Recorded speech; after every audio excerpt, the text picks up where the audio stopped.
Part 1. My mother is missing, and I went looking. I'm starting to think I shouldn't have. Series. Don't go on trusting places you never went to before that feel familiar, my mother used to say. I always found her version of English endearing, especially when she stood in front of the wall covered in her diplomas in English studies. A mix of Appalachian and Cajun twang carried every syllable. Before he passed, my father always joked that there were two things about her that would never change: her thirst for knowledge and her hand-me-down way of speaking that she got from her mother, who got it from her mother, and so on. It's sometimes hard to tell what parts of my maternal family's history are fact from fiction. The only way to know for sure if a story is real is if there's a public record of it.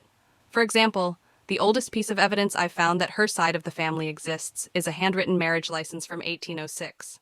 The wife was Joelle Dufault, a free black woman who loved to paint, and the husband Callum Breck, a Scottish carpenter. They were married by a friend September 18th of that year in what is now Blue Heron, Kentucky.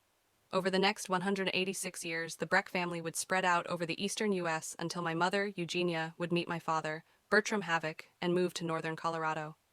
3 years into life, a mile high, August of 1995, they'd produce a beautiful baby boy named Kane. That would be me. I tell you all of this because my mother is missing. The only clue I have of her whereabouts is a photo of an old house with BHKY Jeannie 1963 scribbled on the back. It was stuck to my bathroom mirror the morning I realized she was gone for too long, especially for her. There are a few strange things about this photo. Notice how I said the photo was of a house. There wasn't a single person in the picture, so where was Jeannie?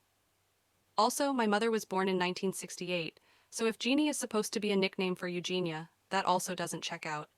Then, there's that saying my mother always had about familiar places. I couldn't figure it out, but I had this deep, dreadful feeling that I had been to that house before. I've never left Colorado. Notably, the town of Blue Heron became abandoned in 1962. While it's possible there were a few stragglers, it's hard to wrap my head around my grandparents being among them. As to my knowledge, they have lived in Maine a long, long time.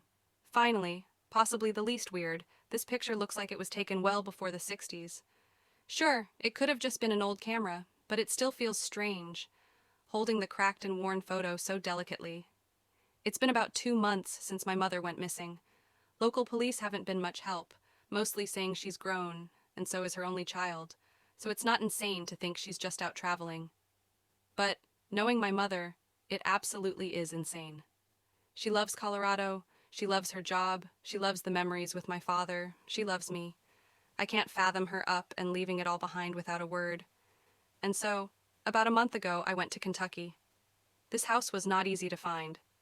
If you check out Blue Heron on Google Maps and use satellite view, there are notably no houses in sight. Just a small coal mining operation surrounded by dense forest with some hiking trails and a nearby river. It took 3 days of trekking the area to find the house, and I was kind of surprised when I did. It absolutely should have shown up on maps.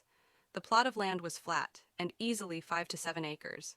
The canopy of trees breaks harshly, and you almost stumble into the garden once you enter the property, as it's the first level land your feet have touched for hours.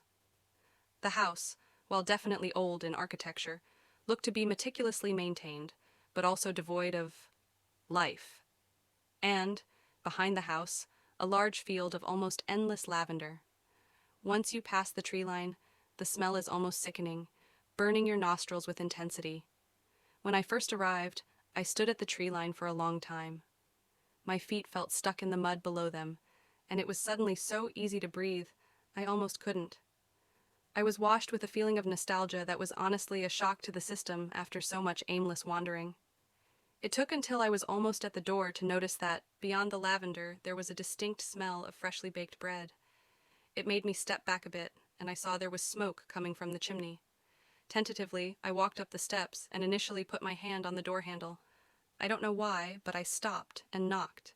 Almost immediately, as if she'd been standing there waiting, a woman opened the door.